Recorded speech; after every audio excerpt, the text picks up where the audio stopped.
So, welcome back to another video. Today, I'll be going over emulators and game emulation. So, basically, what it is you can run retro games. You can run them on your PC, you can run them on your phone through services like Dolphin Emulator, Ether SX2, RS R3, RPS3. I don't know, but it's a PlayStation 3 emulator. There's PS2 emulators, GameCube emulators, Wii emulators, so you can play all the classic games. And I'm bringing emulators up because I remember in my last video, I talked about emulation, like a video I dropped, I think some months ago or a year ago, about scams. And I mentioned, emulation games exist. So you don't need to go to any foreign websites or sketchy ones. But I figured why not dive deeper into the topic of game emulation, because I find it pretty cool. I have like a couple emulators on my phone that I tend to play, and I have loads of fighting games on there. I have the retro Gran Turismo games, a lot of Marvel vs. Capcom, a lot of Capcom versus games, collab series. But these are games I never really got to play. These are games I didn't grow up on. So it's pretty cool for those who want to experience nostalgia or just never played these games before. And there's a way to play them. So I find that awesome. And it's a whole complicated process. But I'm going to break down the process for you so you can play these games. So what you want to do is download Z Archiver. Then you want to go to CD Romance. I'll be leaving a link to all these websites down in the description. And so you're going to want to download the zip file for the game, right? And if you're doing this on a PSP emulator, you're going to want to allow it to access your files. I know that seems pretty sketchy. And you're going to want to make a games folder. Now, this is where all your copies of your games are going to go. You're going to want to put all your games here. So once you have Z Archiver, you go to CD Romance, find what PSP game you want, or any other game for that matter, and download the zip file. Now once that's downloaded, you're going to want to go to your Z Archiver app you downloaded earlier and go to the file. You should find the file pretty easily, set in the zip file, and extract the file. Now it's going to take a minute to extract it, but once you extract, you should see a little piece of paper, a little yellow piece of paper with a disc on it. That right there is your game. And you're going to want to throw it in your games folder, boot up PSP emulator, go to your games folder in your PSP emulator, and you should see the game right there loaded up, ready to go.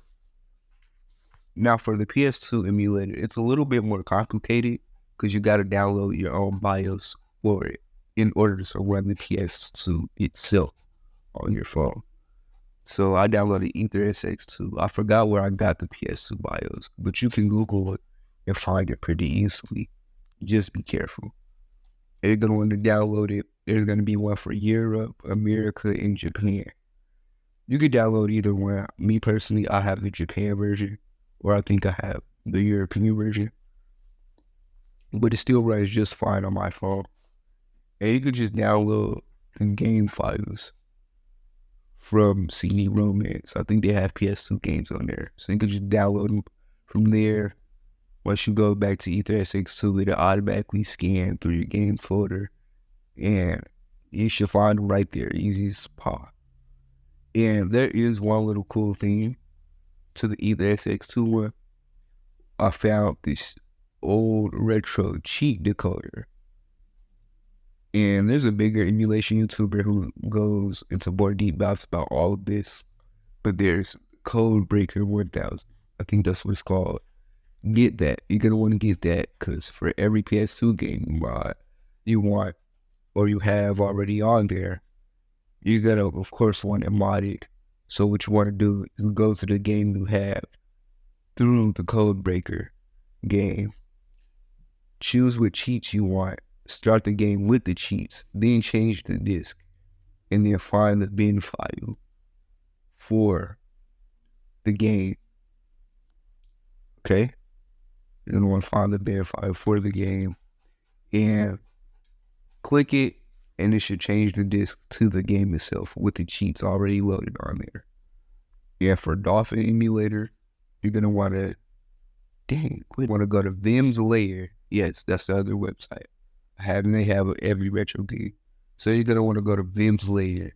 Go to the vault and go to whatever game you want for either the GameCube or the Wii, because those are the only systems that Dolphin emulator supports.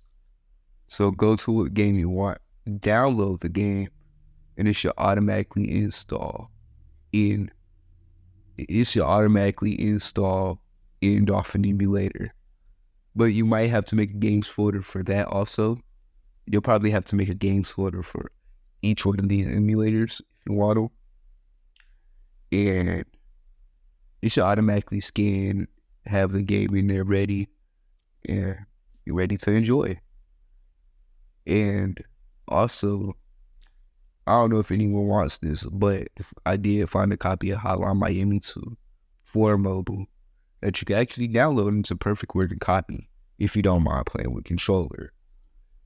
And I found it through APK Award. No, I gotta find the website, but I'll link it down in the description. Hopefully you've enjoyed this video. I'll see you in the next one. Peace. But I gotta step back. Give it all the time.